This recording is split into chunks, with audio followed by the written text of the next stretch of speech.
Former Notre Dame football coach Gerry Faust is a religious man who would never tempt the devil. And he would tell you that his story is not a tragedy. But he also gave his soul to Notre Dame football. We're going to get up on the run. We're going to go, go, go, go. And we aren't going to stop until we go that goal line. My dad always was a great Newt Rockne fan. So I grew up with that. So I wanted to play football for Notre Dame and came up here in 1952. There were about 15 quarterbacks there that day, and I was about 8th in line. And after I saw the first 7 throw the football, I knew I couldn't play football here at Notre Dame. They were too good. My next dream was to be the coach at Notre Dame. If I couldn't play here, I'd like to be the coach here someday. Gerry Faust had lost his first dream. Through 21 years of high school coaching, he would never surrender his second. I met Gerry Faust at Moeller High School, January of 1970. I think he told me that first day we met that he wanted to be the head coach at Notre Dame. Who has the winningest high school football team in America? It's Cincinnati's Moeller High, the Fighting Crusaders. In the past 15 years, they've had 140 wins over only 16 losses. In 1968, we lost a football game, and in 1968? well, we lost them. You'll never forget it, right? Well, this, when was your last loss? When did you last lose a football game? 1971. I wrote Father Joyce in 1977. I don't know why I did it, but one day I sat down and wrote him a letter and told him if the job would ever open up, I would like to be the head coach. He sounded like he would be a perfect person to be coach at Notre Dame. The only drawback being that he was a high school coach. One of the big factors was the recommendation of Paul Brown. Now, Paul had been the most successful high school coach in the country when he was at Massillon. The only person that ever beat his record in one-loss games was Gerry Faust. Now, ladies and gentlemen, here is the new coach of Notre Dame, Gerry Faust. Ever since I've been in the 5th grade, playing CYO football, riding my bike back and forth from practice, I used to sing the Notre Dame fight song. Never had the opportunity to go to school here because I wasn't good enough to play. Just to think that I have an opportunity to be part of this great university is just a thrill in itself. And let's get him up right now. The man that's going to be right next to Newt. Gerry! Gerry! Gerry! I was overwhelmed by the story. The story is, you know, one of the great stories you've ever heard. Guy praying for something all of his life, and one day he got it. September 12th, 1981. Wrapped in a wave of emotion, Notre Dame's 93rd year of football had finally arrived. 46-year-old Gerry Faust had won the hearts of Irish followers everywhere.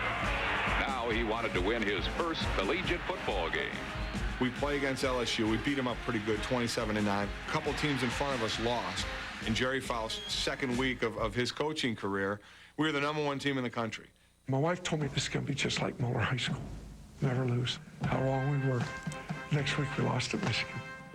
We go to the big house, and we get it handed to us. You want to talk about a bubble bursting, and obviously you don't know at that point that the bubble is bursting for good, but it certainly brought everybody crashing down to earth. Gerry dreamed all his life of being the head football coach at Notre Dame, and he finally got the job, and the job overwhelmed him. When he first came to Notre Dame, Coach Faust would do all his own Xeroxing, faxing. He'd try to answer his own calls. He'd go get his own paper clips. And I think Mr. Corrigan, the athletic director, had to sit down with him and say, Gerry, you're the head football coach at Notre Dame. You don't work over in the office.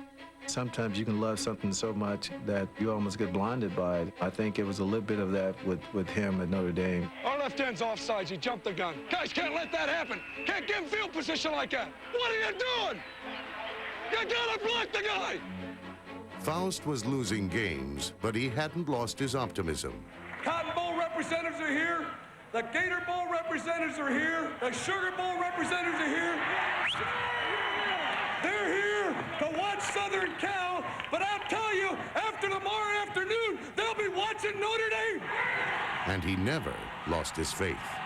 I read here and there in the media that you're a coach who relies heavily on the Hail Mary. How did that get started? Our offense would be a 3rd and 1 or a 4th and 1 we'd be going for, and Gerry would be just going up and down the sidelines looking over at us saying, say Hail Mary, say Hail Mary. Say Hail Mary, say Hail Mary. Say Hail Mary now, say Hail Mary.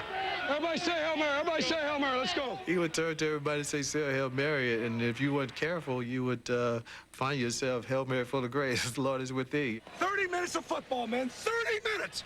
Your voice too hard to let it go. Hail Mary, full of grace, Lord is with thee. Blessed art thou amongst women, blessed is thy fruit. Faust's prayers fell on deaf ears, and Irish eyes were not smiling when they realized Gerry Faust was not Knute Rockne. It was a situation where Gerry was forced to learn on the job. Give me a 10 slot left. Check it, take it, time. He probably didn't have the training period that he needed to be successful on a consistent basis. He came in with a rabble-rousing speech all the time. But I think once the wins weren't coming, some of the speeches started going in one ear and out the other. And I think the rest of us have the obligation to play the best football we can play for the seniors. It's difficult every week to get your team up to play a different opponent. With a great Notre Dame victory, let's go get it for the seniors. He beat Southern Cal, then turn around and lose to Air Force. It's been 2 tough years, you know, as far as physically on me. But to be perfectly honest with you, it's been 2 of the greatest years of my life. All these young men that we coach are really our sons in a way. And they become our sons when they play for us. Hey, Tim. Thanks for everything, buddy. Thank you. Appreciate it. Love you. At some point in your life, everybody needs someone who believes in them more than they believe in themselves. And for me, Gerry Faust was that person. He touched more people's lives outside of football, from students to fans, than probably any other coach. And I remember writing personal notes and stuff to my grandparents when they were ill, and to parents and relatives of other people. And you know, I want to say to strangers, but I don't think Gerry Faust ever met a stranger. I was down at the grotto one night, and as I walked down the steps, this girl was sitting on the steps there, and she was crying. I kind of scooted to the side, hoping he would just pass, and I could continue on with myself being there, and he stopped. And I says, "Are you okay?" And she says, "Yes." And I says, "You homesick?" And she said, "Yes." He just was very kind, was interested in me and how I was doing. He probably assumed I was a freshman and maybe homesick. I said, "So where do you live?" She says, "Los Angeles area." I said, "Would you like to meet a football player from the LA area?" And he mentioned that he had a player who was homesick and from California. 1, 2, 3. I'm a freshman trying to make an impression on the coaching staff, trying to get some playing time. Don't be looking for the ball now, Larry. So when he came to me and asked me, I met this girl, would you give her a call for me? She seemed like she was a little bit homesick, and maybe it'd be a good idea if you called her. And I'm thinking, oh my goodness, I thought you were going to ask me how to block this particular play, or instead you're asking me to call a co-ed and almost engage in some charity work. The next day, Larry yells out, Coach, come here. And I said, "Yeah, Larry."